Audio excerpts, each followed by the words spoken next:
నా హృదయపూర్వక అభినందనలు. వేదిక మీద ఉన్న గుర్రాల శ్రీనివాసరావు గారు, రామదాస్ గారు, ఎలమంచిలి ఇన్ఛార్జ్ విజయ్ కుమార్ గారు, పెందుర్తి ఇన్ఛార్జ్ పంచకర్ల రమేష్ బాబు గారు, అండ్ ఉత్తరాంధ్ర రాజకీయ వ్యవహారాల ముఖ్య ప్రతినిధి శ్రీ వెంకట సతీష్ గారు, శ్రీనివాస్ గారు, చందు గారు, మీ అందరికీ హృదయపూర్వక అభినందనలు. కొంచెం మిగతా వాళ్ళంతా ఆవేశంగా నేను మాట్లాడలేను, ఎందుకంటే ఆలోచనతో మాట్లాడాలి ఏది మాట్లాడినా. సో ఇక్కడ మనం ఒక హాఫ్ అన్ అవర్ నేను మాట్లాడి వెళ్ళిపోతాను. నేను ముఖ్యంగా ఈ ఏరియాకి వచ్చింది ఈ విశాఖ జిల్లా వైపు నేను పర్యటిస్తుంది ఇక్కడున్న సమస్యల మీద మంచి అవగాహన తెచ్చుకోవాల్సిన అవసరం ఉంది. ఈ సమస్యల్ని మన జనసేనాని పవన్ కళ్యాణ్ గారి దృష్టికి తీసుకెళ్లాల్సిన అవసరం మరీ ఎక్కువ ఉంది. సో అందుకని కొంత అధ్యయనం చేయడానికి ఇటువైపు వచ్చాను. ఇప్పుడు ఒక 9 months బ్యాక్ ఎలమంచిలి ఆఫీసు మా తమ్ముళ్ళు సతీష్ కుమార్, విజయ్ కుమార్ల ప్రేమగా పిలిచినప్పుడు ఇక్కడికి వచ్చి ఈ జనసేన ఆఫీస్ని ఓపెన్ చేయడం జరిగింది. అప్పుడు చాలా ఆప్యాయత చూపించారు మన జన సైనికులు, వీర మహిళలు.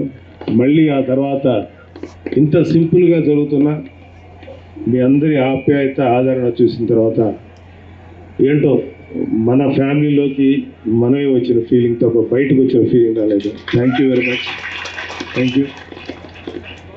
అయితే ఒక విషయం ఏంటంటే, మీ అన్ని చోట్ల చెప్తున్న విషయమే, మనకి 2020లో కరోనా వైరస్ వచ్చింది. ఇంచుమించు ఒక 1 year 2 years బ్యాక్ కూడా దానిలో చాలామంది సఫర్ అయ్యారు. సో దానికి అద్భుతమైన వ్యాక్సినేషన్ కనుక్కున్నారు. కానీ మనం ఎప్పుడు అనుకుంటామంటే కరోనా వైరస్, ఇట్లాంటి వైరస్ ఇలాంటివన్నీ కూడా మనుషులకే వస్తాయని అనుకుంటాం. కానీ ఒక్కొక్కసారి రాష్ట్రానికి కూడా కొన్ని వైరస్లు పడతాయి. అది 2019లో వైసీపీ వైరస్ అని పట్టుకోండి. పాపం దురదృష్టం ఏంటంటే జనాలు ఏరుకోరు తెచ్చుకున్నారు. ఆ వైరస్ చాలా ప్రమాదకరమైన వైరస్. కరోనా వైరస్కి వ్యాక్సినేషన్ కనుక్కున్నారు. వైసీపీ వైరస్కి జనసేన టీడీపీ అనేది ఒక అద్భుతమైన వ్యాక్సినేషను.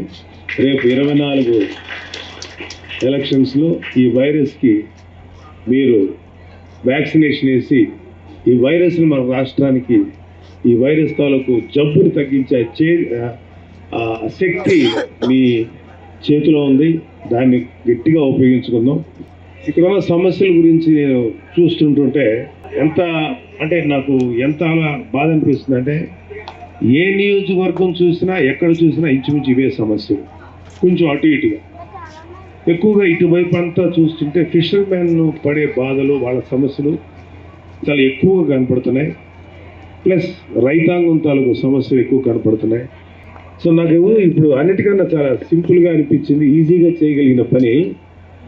2.5 కోట్లు ఖర్చు పెడితే Yelamanchili town railway over bridge finish అయిపోతుంది.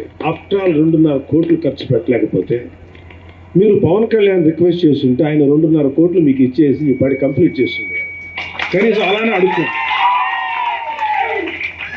మీకు పలుపు ఉంది, ఎదుటి వాళ్ళు అడగలేదు. సిఎస్ఆర్ ఫండ్స్ ఇంత ఉన్నాయి, ఇన్ని ఇండస్ట్రీస్ ఉన్నాయి.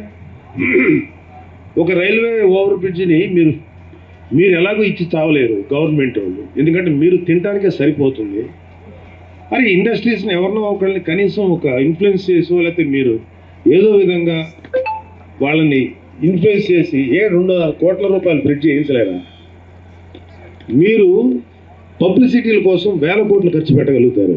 తర్వాత సంక్రాంతికి సాక్షాత్తు వెంకటేశ్వర సెట్టు ఎన్ని కోట్లు పెట్టి వేయించారు? 8 కోట్లు 10 కోట్లు ఐడున్నాం. మీకు 2.5 కోట్లు పెడితే ఇంతమంది ప్రజలకు ఉపయోగపడుతుంది రైల్వే ఓవర్ బ్రిడ్జ్. అది కూడా చేయించలేరా? ఏం గవర్నమెంట్ మీది? సిగ్గుండాలి వైసీపీ గవర్నమెంట్కి. ఇది చిన్న ఖర్చు పెట్టలేక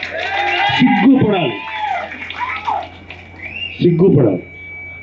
అంటే చాలా చిన్న విషయం ఇది. 2.5 కోట్లు జోలెత్తి ప్రజల దగ్గరికి వెళ్ళి తలా 1 రూపాయి ఇమ్మనడిగినా మీ ఎలమంచిలి ప్రజలందరూ తలా 1 రూపాయి వేసిన ఈ పాటికి ఆ బ్రిడ్జి ఫినిష్ అవుతుంది. అనుకోండి, ప్రజల దగ్గర ప్రతి వాళ్ళు ఇస్తారు. అంటే ఇన్ని సమస్యల మధ్యలో అతి చిన్న సమస్య ఇది. దీన్ని పరిష్కరించలేనప్పుడు దిగిపోండి. ఇక్కడ సోకాళ్ళు ఎమ్మెల్యే అనే కన్నబాబు రాజు అనేటువంటి వ్యక్తి 24 hours మత్తులో ఉంటూ జోదం ఆడుతూ ఇన్ని చేసే బదులు ఈ జోదంలో కోట్ల రూపాయలు పోగొట్టిన బదులు ఒక 2.5 కోట్లు ఇచ్చి ఉండొచ్చు కదా నువ్వు ఎందుకు ఇవ్వలేకపోయావు? మీరు ప్రశ్నించాలి. మీరు మీ చేతిలో ఉంది. మీరు ఎవరిని ఎన్నుకున్నారంటే ఆఖరికి మీ జీవితాలని నాశనం చేసేటువంటి ఒక గవర్నమెంట్ని మీరు ఎన్నుకొని మీరు బాధపడుతుంటే మీ బాధ చూసి మేము బాధపడటం తప్ప ఏమీ చేయలేని పరిస్థితి, అశక్తులు అయిపోయాం. చాలా సందర్భాల్లో పవన్ కళ్యాణ్ గారు చెప్పారు, నాకు ఒక్క ఎమ్మెల్యే సీట్ నన్ను గెలిపించున్నా మీకోసం అసెంబ్లీలో పోరాడేవాడు. 2 చోట్ల గాజువాకలో నిలబడ్డా, భీమవరం నిలబడ్డా, గెలిపించలేదు. అయినా సరే మేము పవన్ కళ్యాణ్ గారు, జనసేన మనందరం కూడా ఓపికగా వెయిట్ చేసాం. మళ్ళీ పోరాడతాం. ఇంకొక 25 సంవత్సరాలు పోరాడటానికి ఆయన సంసిద్ధుడుగా ఉన్నాడు. మిమ్మల్ని దించేదాకా పోరాడతాడు. ఎంతో అక్కర్లా రేపొద్దున 2024లో జనసేన టీడీపీ అలయన్స్తో మిమ్మల్ని గద్దె దించి కూర్చోపెట్టి మీకు తిరుగులేని విధంగా పాఠం చెప్తానికి, గుణపాఠం చెప్తానికి మేము సిద్ధంగా ఉన్నాం. ఈ స్టేజ్ మీద ప్రతి ఒక్కరు రెడీగా ఉన్నాం. ఎన్ఏఓబి వల్ల నష్టపోయినటువంటి ఫిషర్మెన్ జీవితాలు ఎందుకు మీరు కనీసం రిప్రజెంటేషన్ ఇచ్చి భూములు కోల్పోయినా లేకపోతే సరైనటువంటి వాళ్ళ యొక్క ప్రొఫెషన్ ఫిషర్మెన్ ఇది కోల్పోయినా వాటి గురించి ఎందుకు కనీసం కదిపలేకపోతున్నారు? మేబీ ఇది ఈ విషయం కొంచెం కష్టమైతే అయి ఉండొచ్చు. అది ఎన్ఏఓబి పరిధిలో ఉంది, నేవల్కి సంబంధించి. నేవల్ వాళ్ళతో ఎందుకు మాట్లాడలేరు? ఇది సెంట్రల్ గవర్నమెంట్ దాకా ఎందుకు తీసుకెళ్లారు? అసలు స్టేట్ గవర్నమెంట్ ఏం చేస్తుంది? వాళ్ళు అలాగే ఎందుకు వదిలేశారు? ఫిషర్మెన్ కానీ లేకపోతే అన్ఎంప్లాయిడ్ రైతులు కానీ, దానివల్ల నష్టపోయిన రైతులు కూడా నష్టపోయారు కదండి దానివల్ల. మరి వాళ్ళందరికీ ఏం చేశారు మీరు? మత్స్యకారులు, రైతులు ముఖ్యంగా నష్టపోయారు. వాళ్ళకి ఏం చేశారు మీరు? రాష్ట్ర ప్రభుత్వం తరఫున వాళ్ళకి ఏమి చేశారు? ఒక్కసారి మిమ్మల్ని ప్రశ్నించుకోండి. మిమ్మల్ని అడుగుతుంటే మీరు సమాధానం చెప్పడం చేతకాక మా వ్యక్తిగత జీవితాల్లో మమ్మల్ని ఏదేదో అంటున్నారు. అరే సిగ్గుండాలి. మీరు అడిగిన దానికి సమాధానం చెప్పండి. మా వ్యక్తిగత జీవితాలు మీకేంటి? మీ వ్యక్తిగత జీవితాలు తొగితే అంతకన్నా దుర్మార్గమైన వ్యక్తిగతలు మా చేతిలో ఉన్నాయి. మీ గురించి ప్రతి విషయం తెలుసు, అవి మాకు అవసరం లేదు. దానివల్ల ఏమాత్రం ఒక చిన్న సమస్య, రైల్వే బ్రిడ్జి సమస్య పూర్తవుతే చెప్పండి, మీ వ్యక్తిగత జీవితాలు ఎత్తో మాకు తెలుసు అది వల్ల కాదని, దానివల్ల ఎటువంటి ఉపయోగం లేదని. మా వ్యక్తిగత జీవితాలతో మీకేంటి ఉపయోగం? ప్రజలకేంటి ఉపయోగం? పవన్ కళ్యాణ్ గారు ఏం చేసినా ధైర్యంగా చేసి ఒక మగాళ్ళ చేశాడు. సిగ్గుపడాలి మీరు అతను చూసి. అతను ఎప్పుడు ఏనాడు భయపడ, అతని జీవితం ఒక తెరిచిన పుస్తకం లాంటిది. అలాంటి గొప్ప నాయకుడు ఇవాళ మా జనసేనకి మాకు నాయకుడిగా ఉన్నాడు. ఖచ్చితంగా మీ అందరం మీకోసం పోరాడతాం. అంటే జస్ట్ శారదా నది, ఆ వాటరు నాకు కొంచెం డీటెయిల్గా స్టడీ చేయాల్సిన అవసరం ఉంది. దానివల్ల వరదలు వస్తున్నాయి, తద్వారా వరదలు కంట్రోల్ చేయలేదు. అలాగే దానివల్ల వచ్చేటువంటి ప్రాపర్ సాగునీరు, తాగునీరు దానివల్ల వస్తుంది, దాన్ని సరిగా ఇవ్వలేకపోతారు. ఇది ఉత్తరాంధ్ర ఉన్నంత బ్యూటిఫుల్ ఏరియా నాకు తెలిసినంత వరకు ఏపీ స్టేట్ మొత్తం మీద తీసుకుంటే చాలా గ్రీనరీ, అంటే అద్భుతమైన పచ్చదనం, ఫర్టైల్ ల్యాండ్స్, అంటే ఒక అద్భుతమైనటువంటి సారవంతమైన నేల ఇది.